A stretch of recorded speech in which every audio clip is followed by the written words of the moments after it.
Violence को आप कैसे रैशनलाइज कर रहे हैं? वायलेंस को तो आप पहले साइड पे कर लेना, उसके बाद पॉलिटिकल डायलॉग। कब हमने पॉलिटिकल डायलॉग से इनकार किया है? आ जाए ना, पॉलिटिकल डायलॉग पे बात कर लेते हैं, आए बात कर लेते हैं इलेक्शन रिफॉर्म्स पे। जनाब स्पीकर, ये जो फॉर्म 47 की रट लगाई हुई है, ये 11 लोग हैं 51 में से जो पहली दफा हैं, उसमें से मौलाना साहब भी शामिल है। 11। Now we are not 51. At the moment we are 50. Out of 50, 11 लोग जो है वो फर्स्ट टाइम यहां पे इलेक्ट होके आए हैं। बाकी सबकी कोई ना कोई हिस्ट्री है। कोई दूसरी दफा इलेक्ट हो रहा है, कोई तीसरी दफा इलेक्ट हो रहा है, कोई चौथी दफा इलेक्ट हो रहा है। ये कैसी मैनेजमेंट थी इलेक्शन की? मैं नहीं कहता हूं कि बिल्कुल मैनेज नहीं हुआ होगा। हम कैंडिडेट्स भी करते हैं। आज जिन सरदारों नवाबों की बात मेरा दोस्त जावेद रहकी कर रहा है, जिस सरदार के खिलाफ यह इलेक्शन लड़के जीत के आया है, वो इस पर इल्जाम लगाता है कि यह फॉर्म 47 वाला है। जिस सरदार के खिलाफ मैं इलेक्शन लड़के आया, मुझ पर इल्जाम लगाता है। So and so on. So जनाब speaker, this is a political issue. Let's debate on this. आइए इलेक्शन रिफॉर्म्स पे बात कर लेते हैं, आइए मेरिटोक्रेसी पे बात कर लेते हैं, आइए फंड्स की डिस्ट्रीब्यूशन पे बात कर लेते हैं। बट आप दहशतगर्दी को इससे जोड़ कैसे रहे? किस तरीके से दहशतगर्दी को इससे जोड़ा जा सकता है?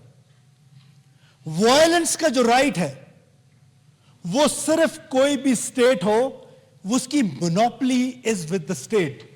वो दुनिया की कोई भी रियासत हो, किसी भी नाम पर, चाहे कोई भी मसला हो, किसी को इजाजत नहीं है कि वो बंदूक उठाए और मासूम लोगों का कत्ल गारत शुरू कर दे।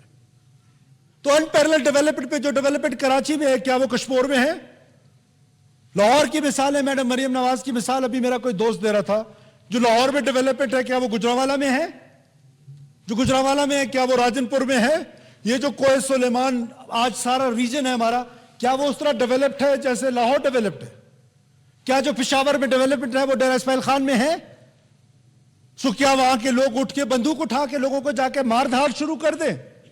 जनाब स्पीकर, फरवरी 2022 में मेरा फाजिल दोस्त, जो मुझे बहुत प्यारा है, मुझे बहुत अच्छा लगता है, वो अवामी आदमी है, मेरा दोस्त है, क्या नोशकी पे और पंजगुर पे हमला नहीं हुआ था?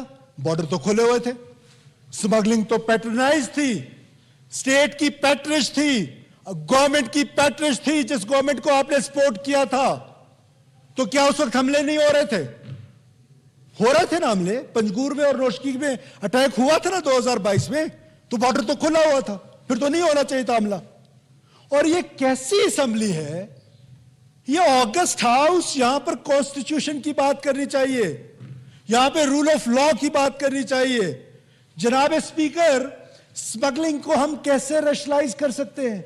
स्मगलिंग को हम कैसे कारोबार कह सकते हैं? स्मगलिंग कारोबार नहीं है। और ये जो डिवीजन हुई है, अभी लाहौर में कोई सूडो सरदार जो उधर तकरीरें कर रहे थे, किसी मुआहदे की बात कर रहे थे।